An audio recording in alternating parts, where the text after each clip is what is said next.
ठीक है, डिडक्शन सीखा हम लोग ने, एक बार फटाफट हम लोग रिवाइज कर लेते हैं सर डिडक्शन। तो सबसे पहला डिडक्शन सर, टोटल कितने डिडक्शन है? 7 डिडक्शन। चलो एक बार नाम ले लेते हैं, नाम क्या है टोटल?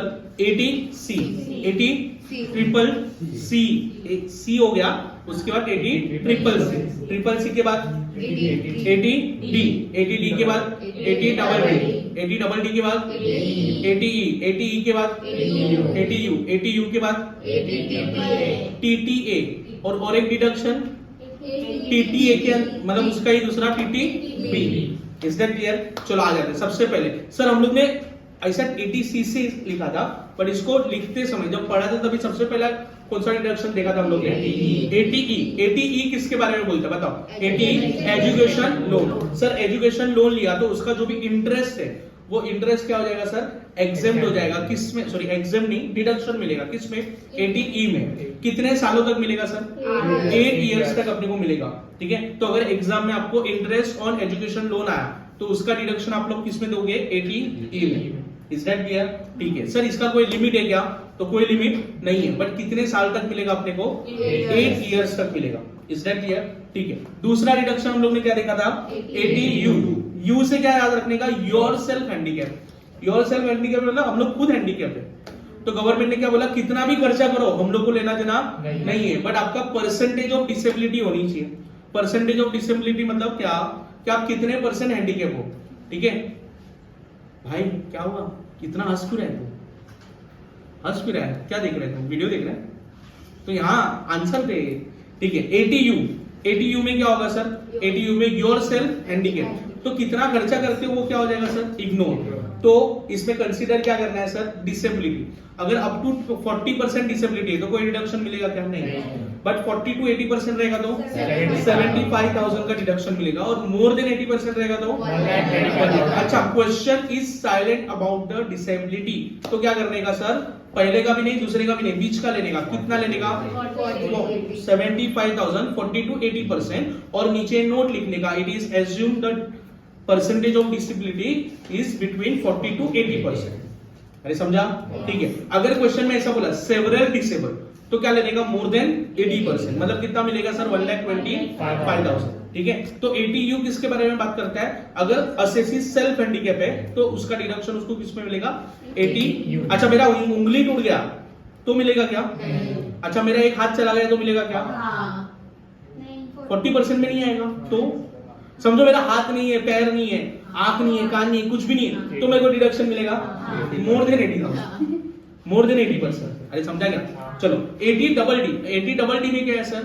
तो डी से याद रखने का डिपेंडेंट। ठीक है, तो डिपेंडेंट कौन होना चाहिए? मेरी वाइफ, मतलब स्पाउस। ठीक है, मेरा डिडक्शन कहां मिला सर? 80U में। Spouse, parents, children, dependent brother and sister. Sir dependent का मतलब क्या होता है? नो अर्निंग, मतलब वो घर पे बैठ के वेला होना चाहिए बेटा, घर पे बैठ के खाना रोटी तोड़ने वाला आप लोग के जैसा होना चाहिए। ठीक है, तो उसको हम लोग क्या बोलेंगे? डिपेंडेंट। Is that clear? ठीक है, तो इसका डिडक्शन भी सेम मिलेगा। परसेंटेज ऑफ डिसेबिलिटी देखेंगे हम लोग। ठीक है, percentage of disability up to 40% कुछ भी मिलेगा क्या? नहीं। अच्छा, 40 to 80% कितना मिलेगा? 75। मोर देन 80% कितना मिलेगा? Same to same. ठीक है, जैसा 80U बोलता है वैसे ये 80D भी बोलता है। नेक्स्ट हम लोग ने देखा था 80DD। D, very good. 80D। Sir 80DD किसमें चला गया? Dependent handicap. तो कंफ्यूज नहीं होने का, 80D और 80DD में। ठीक है, बहुत सारे स्टूडेंट 80DD में 80D लिख के आ जाएंगे और 80D में 80DD लिख के आ जाएंगे, तो याद रखना है। ठीक है, सो डी से क्या है सर? Mediclaim insurance. ठीक है, मेडिक्लेम इंश्योरेंस बताओ सर, अगर मैं खुद हूं तो लिमिट कितना? 25,000। कितना? मतलब मैं, स्पाउस और चिल्ड्रन, इन लोगों का लिमिट कितना है? 25,000। अगर पेरेंट्स रहेगा तो लिमिट कितना? 25,000। If my parents is senior citizen तो लिमिट 50,000 हो जाएगा। मतलब 25 तो मिलेगा ही, प्लस एडिशनल कितना सर? 25,000। तो कंबाइंड लिमिट कितना हो गया सर? 50,000। Is that clear? अगर समझो मैं सीनियर सिटीजन है तो भी लिमिट कितना हो जाएगा सर? 50,000। Is that clear? अगर मैं सीनियर सिटीजन तो मेरे पेरेंट्स अगर जिंदा है तो वो सुपर सीनियर सिटीजन, तो टोटल लिमिट कितना हो जाएगा? 1 लाख। नहीं समझा? अच्छा, अगर मैं सीनियर सिटीजन नहीं है तो 25,000, और पेरेंट्स का इंश्योरेंस निकाला तो 50,000 और वो सीनियर सिटीजन है तो 50,000। Is that clear? बट क्या होता है सर, जब एज थोड़ा ज्यादा बढ़ जाता है तो अपना इंश्योरेंस निकलता है क्या? नहीं, मेडिकल इंश्योरेंस नहीं निकलता। तो ये वाले केस पे भी उन लोग ने एक ऑप्शन दिया है। क्या दिया है कि समझो अगर आपका इंश्योरेंस नहीं है, आपके पेरेंट्स का जो सीनियर सिटीजन है जिसका इंश्योरेंस नहीं है, तो आप मेडिकल एक्सपेंस ले सकते हो अप टू कितना? 50,000। ठीक है। और दूसरा एक है प्रिवेंटिव हेल्थ चेकअप, दिख रहा है?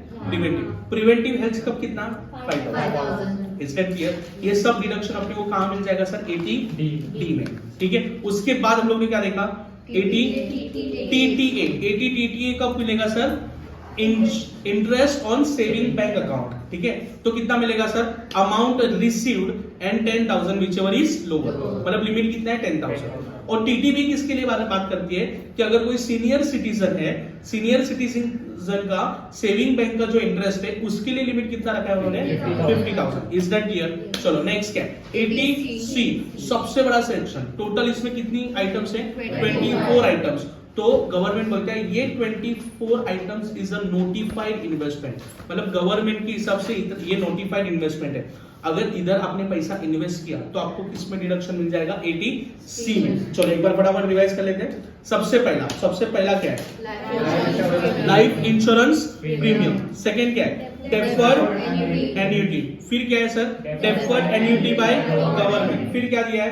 Contribution to statutory provident fund, contribution to public provident fund, contribution to recognized provident fund, contribution to superannuation fund, PO cumulative time deposit, national saving scheme that is NSS, national saving certificate NSC। याद रखना बेटा, national saving certificate. यहां हमेशा confusion होगा, क्यों? Income from other sources में interest on NSC, ऐसा बहुत सारे लोग एग्जाम कर देते हैं। एग्जाम नहीं, इधर आएगा इन्वेस्टमेंट किया, एनएससी में इन्वेस्टमेंट किया तो 80C में डिडक्शन मिलेगा। ठीक है, याद रखना। उसके बाद क्या लिखा है? Unit link insurance plan. फिर क्या है? धनरक्षा। फिर क्या है?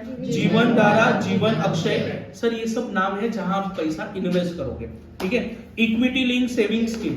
उसके बाद क्या है?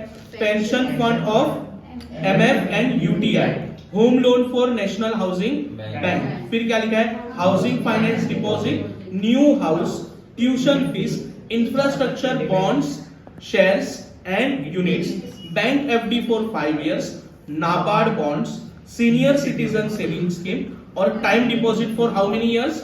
5 years। अगर यहां आप लोग पैसा इन्वेस्ट करते हो तो आपको किस में डिडक्शन मिल जाएगा सर? 80C में मिल जाएगा। 80CCC किसके बारे में बात करता है? तो 80CCC बात करता है premium on pension plan of LIC। अगर आपने इसमें इन्वेस्ट किया तो आपको डिडक्शन मिलेगा। सर कितना डिडक्शन? तो 80C प्लस 80CCC दोनों का मिला के डिडक्शन कितना मिलेगा सर?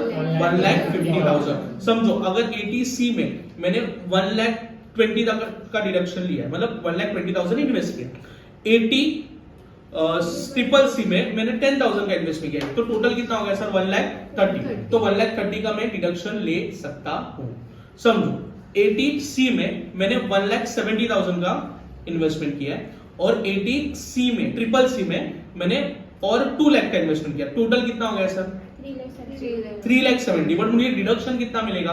1,50,000। इसलिए इन लोग ने बोला है कि 80C और 80CCC दोनों का मिलके कंबाइंड लिमिट कितना है? 1,50,000। Is that clear? तो यहां हम लोग ने देखा deduction under chapter 6A। Total कितने डिडक्शन है sir? 7 deduction. Is that clear? ठीक है सर। एग्जाम में आने के चांसेस किसके ज्यादा है? तो एग्जाम में आने के चांसेस है ना C के ज्यादा है। 24 लिस्ट है ना, उसमें से कोई ना कोई एक डिडक्शन देगा। और किसके ज्यादा चांसेस है? ATU मतलब डिफेंड। ठीक है। दूसरा मेडिकल इंश्योरेंस, ये 3 है ना मेजर है। ये फेवरेट क्वेश्चन है, ये आती है, ये डिडक्शन आती है। ठीक है। वैसे तो अपने को सातों के साथ अच्छे से पढ़ के जाने। Is that clear? ठीक है, ओके, ठीक है। अगर वीडियो अच्छा लगा होगा तो लाइक कीजिए, शेयर कीजिए। कट किया, कोई बात नहीं।